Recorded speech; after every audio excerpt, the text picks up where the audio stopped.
Bonjour chers collègues et bienvenue à notre centre de service de garde. Je m'appelle Marlène.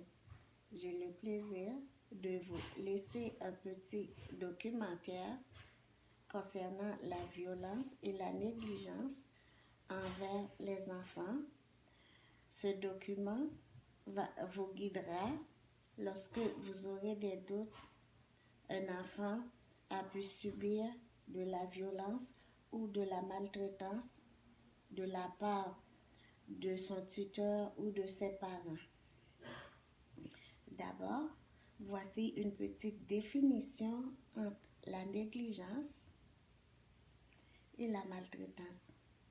Selon l'encyclopédie du développement du jeune enfant, la négligence, c'est lorsque le parent ne répond pas et ne donne pas à l'enfant tout ce qu'il a besoin pour son développement, pour sa croissance et pour son épanouissement.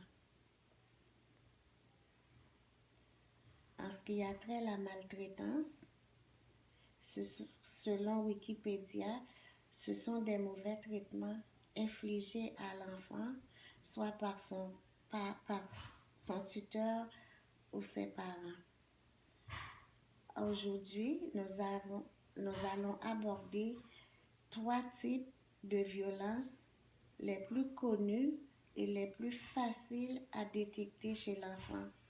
Or, nous savons tous qu'il y en a plein d'autres, mais ce sont ces 3 types-là qui nous intéressent pour l'instant. La violence physique, la violence psychologique et la violence sexuelle. En ce qui a trait à la violence physique, c'est lorsque le parent ou le tuteur s'en prend physiquement et violemment à son enfant. Les facteurs qui poussent un parent à s'en prendre à son enfant sont les antécédents familiaux. Par exemple, si le parent a été victime lui-même de violences physiques, ou le stress dans son rôle de parent. Les indices qui nous font croire que l'enfant a été victime de violences physiques sont l'agressivité et l'isolement social, c'est-à-dire la peur de contact avec les autres. Pour la violence psychologique, lorsque le parent s'en prend verbalement à l'enfant, l'humilier, l'intimider, sans aucun support psychologique pour l'enfant. Les facteurs qui poussent un parent à s'en prendre psychologiquement à son enfant sont la dépression, la dépendance aux médicaments. Les indices pour l'enfant sont la dépression. Les indices pour l'enfant sont le retrait et manque de confiance en soi. Pour la violence sexuelle, lorsque le parent s'adonne à des activités sexuelles sur l'enfant qui est sur ses responsabilités, les facteurs sont la dépendance aux drogues, le stress personnel ou la conciliation travail-famille. Les indices pour l'enfant se plaint inhabituellement des douleurs génitales et l'enfant touche lui-même les autres enfants, la partie privée des autres enfants, et ses dessins ont des caractères sexuels.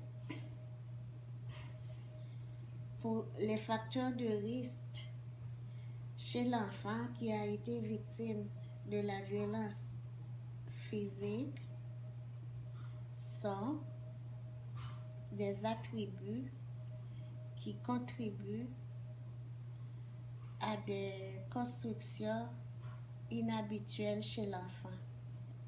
En ce qui a trait à la violence psychologique, ce sont des sources qui nous aident à faire des signalements.